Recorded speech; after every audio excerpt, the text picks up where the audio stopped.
Student, I am going to discuss about tense right now. So, listen it carefully. I have also read your comment in my inbox. I feel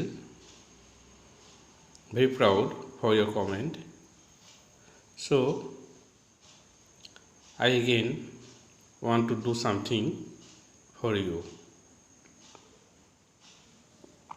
Student, listen it carefully.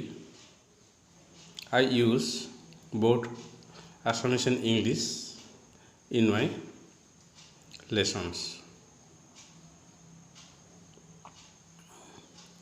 Tense মানে হল কাল। কাল মানে হল সময়। টেন্সে কাল অর্থাৎ সময় বুজায়। ভাৰ্বে যিটো সময়ত কাৰ্য সম্পাদন কৰে সেই সময়টোই হৈছে tense.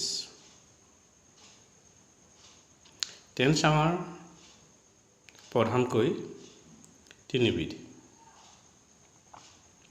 Present tense, past tense আৰু ফিউচাৰ টেন্স। আমি প্ৰথমে এই তিনিটা টেন্সৰ বিষয়ে আলোচনা কৰিম। তোমালোকে বুজিবলৈ চেষ্টা কৰিবা। Present tense. প্ৰেজেন্ট টেন্সক কোৱা হয় বৰ্তমান কাল। বৰ্তমান কালক কোৱা হয় ইংলিছত প্ৰেজেন্ট টেন্স।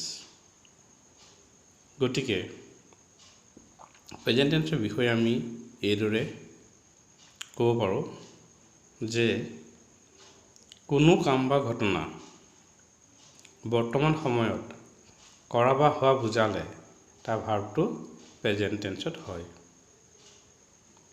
কোনো কাম বা ঘটনা বৰ্তমান সময়ত কৰা বা হোৱা বুজালে তাৰ ভাৰ্বটো প্ৰেজেন্ট টেন্সত হয়।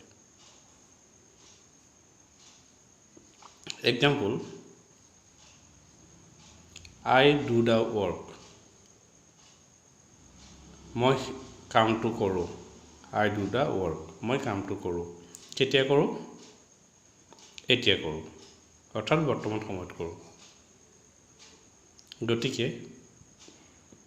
বৰ্তমান সময়ত কোনো কাম বা ঘটনা কৰা বা হোৱা বুজালে তাৰ ভাৰ্বটো প্ৰেজেন্ট টেন্সত ব্যৱহাৰ কৰা হয়। তোমালোকে মনত ৰাখিবা, প্ৰেজেন্ট টেন্সত বাক্য এটা গঠন কৰোঁতে আমি subject plus verb 1 plus object আৰু থাৰ্ড পাৰ্চন ছিংগুলাৰ নাম্বাৰৰ লগত এছ বা ই এছ আমি যোগ দিম। এনেই আমাৰ পাৰ্চন হ'ল তিনিটা: ফাৰ্ষ্ট পাৰ্চন প্ৰথম পুৰুষ, ছেকেণ্ড পাৰ্চন দ্বিতীয় পুৰুষ, থাৰ্ড পাৰ্চন তৃতীয় পুৰুষ। একৰ্ডিং টু নাম্বাৰ অনুসৰি পাৰ্চন হ'ল দুটা: ছিংগুলাৰ নাম্বাৰ আৰু প্লুৰেল নাম্বাৰ, একবচন বহুবচন। গতিকে প্ৰেজেন্ট চিম্পল টেন্সত আমি এটা বাক্য গঠন কৰোঁতে থাৰ্ড পাৰ্চন ছিংগুলাৰ নাম্বাৰৰ লগত আমি এছ বা ই এছ যোগ দিম। এতিয়া থাৰ্ড পাৰ্চন ছিংগুলাৰ নাম্বাৰ কোনবোৰ? হি, চি, ইট। যিমানবোৰ এটা বুজোৱা বস্তু আছে সেই সকলোবোৰ থাৰ্ড পাৰ্চন ছিংগুলাৰ নাম্বাৰৰ ভিতৰত পৰিব।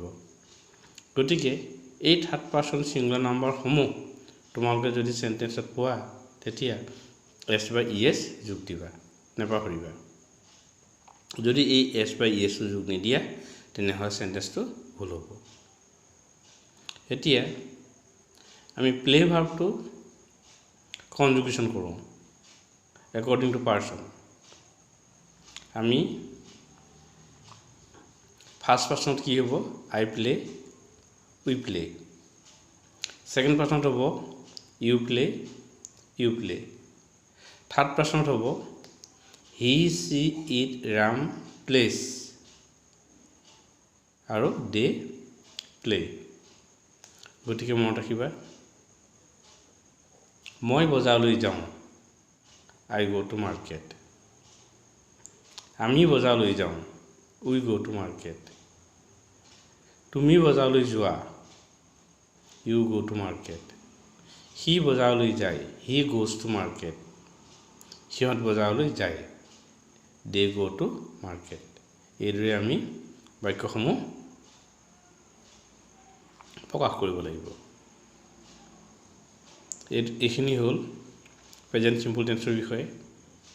তোমালোকে মেইনলি সময়টো উলিয়াই ল'বা, কোনটো সময়ত ভাৰ্বৰ কামটো কৰাবা হোৱা বুজাইছে। এতিয়া মই বজাৰলৈ যাওঁ বুলি কওঁতে কেতিয়া যাওঁ, এতিয়াই যাওঁ আই গো টু মাৰ্কেট, গতিকে সি প্ৰেজেণ্ট টেন্সত হ'ব।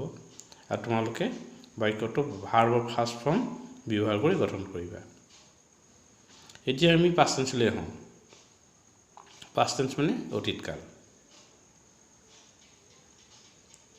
কোনো কাম বা ঘটনা অতীতকালত কৰা বা হোৱা বুজালে তাৰ ভাৰ্বটো পাষ্ট টেন্সত ব্যৱহাৰ কৰা হয়।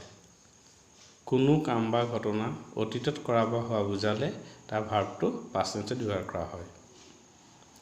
পাষ্ট টেন্সত বাক্য এটা আমি গঠন কৰোঁতে ছাবজেক্ট প্লাছ ভাৰ্ব টু, অৰ্থাৎ ইয়াত আমি ভাৰ্বৰ পাষ্ট ফৰ্মটো ইউজ কৰিম, ভাৰ্ব টু প্লাছ অবজেক্ট। সেইদৰে আমি গঠন কৰিব লাগিব। Example, I went to market, we went to market, you went to market, she went to market, he went to market, they went to market। এইদৰে আমি past টেন্সত sentence এটা গঠন কৰিব লাগিব। মেইনলি পাষ্ট টেন্স মানে হ'ল অতীতকাল, কোনো কাম বা ঘটনা অতীতত কৰা বা হোৱা বুজালে তাৰ ভাৰ্বটো পাষ্ট টেন্সত ব্যৱহাৰ কৰা হয়। আৰু পাষ্ট টেন্সত বাক্য এটা আমি গঠন কৰোঁতে subject plus verb two plus object, এইদৰে আমি প্ৰকাশ কৰিব লাগিব। মই বজাৰলৈ গৈছিলোঁ আই ৱেণ্ট টু মাৰ্কেট, আমি বজাৰলৈ গৈছিলোঁ উই ৱেণ্ট টু মাৰ্কেট, তুমি বজাৰলৈ গৈছিলা ইউ ৱেণ্ট টু মাৰ্কেট, সি বজাৰলৈ গৈছিল হি ৱেণ্ট টু মাৰ্কেট, সিহঁত বজাৰলৈ গৈছিল দে ৱেণ্ট টু মাৰ্কেট। এইদৰে আমি অসমীয়াৰ পৰা ইংলিছত প্ৰকাশ কৰিব লাগিব। গতিকে তোমালোকে বুজিবলৈ চেষ্টা কৰিছা। এতিয়া আমি ফিউচাৰ টেন্সৰ বিষয়ে কওঁ। ফিউচাৰ টেন্স মানে হ'ল ভৱিষ্যৎকাল। কোনো কাম বা ঘটনা ভৱিষ্যতে কৰা বা হোৱা বুজালে তাৰ ভাৰ্বটো ফিউচাৰ টেন্সত ব্যৱহাৰ কৰা হয়। কোনো কাম বা ঘটনা ভৱিষ্যতে কৰা বা হোৱা বুজালে তাৰ ভাৰ্বটো ফিউচাৰ টেন্সত প্ৰকাশ কৰা হয়। ফিউচাৰ টেন্সত চেণ্টেন্স এটা গঠন কৰোঁতে subject plus will shall plus verb one plus object. ইয়াত আমি ভৱিষ্যতে কৰা বা হোৱা বুজাবৰ কাৰণে উইল আৰু ছেল ভাৰ্বৰ সহায় লওঁ। এতিয়া ছেল ভাৰ্বটো আমি সাধাৰণতে ফাৰ্ষ্ট পাৰ্চন আই আৰু উইল লগত ব্যৱহাৰ কৰিম, আৰু উইলটো second person you, third person he she it they আদি প্লুৰেল ফৰ্মৰ লগত ব্যৱহাৰ কৰিম।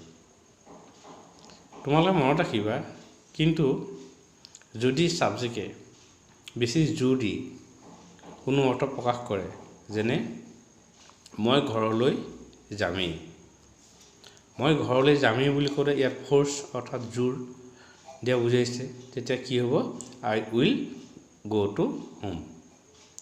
তেনেকুৱা ধৰণৰ বাক্যবোৰত ছেল আৰু উইলৰ পাৰ্থক্যটো নাথাকে। এনেই সাধাৰণতে আমি আই আৰু উইল লগত ছেল ব্যৱহাৰ কৰিম, বাকীবোৰৰ লগত উইল ব্যৱহাৰ কৰিম। তোমালোকে মেইনলি ইয়াৰ যিটো ডেফিনিশ্যন অৰ্থাৎ সূত্ৰ সেইটো মনত ৰাখিবা।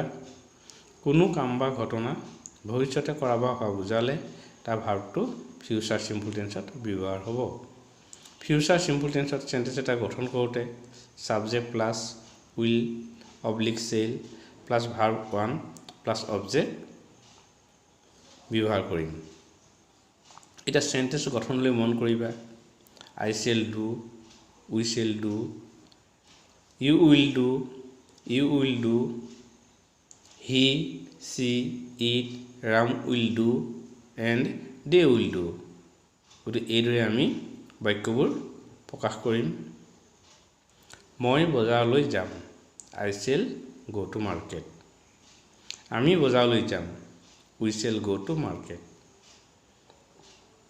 তুমি বজাৰলৈ যাবা you will go to market he বজাৰলৈ যাব he will go to market সিহঁত বজাৰলৈ যাব they will go to market গতিকে এইদৰে তোমালোকে বস্তুবোৰ বুজি ব্যৱহাৰ কৰিবলৈ চেষ্টা কৰিবা আৰু ভিডিঅ'টো বাৰে বাৰে শুনিবা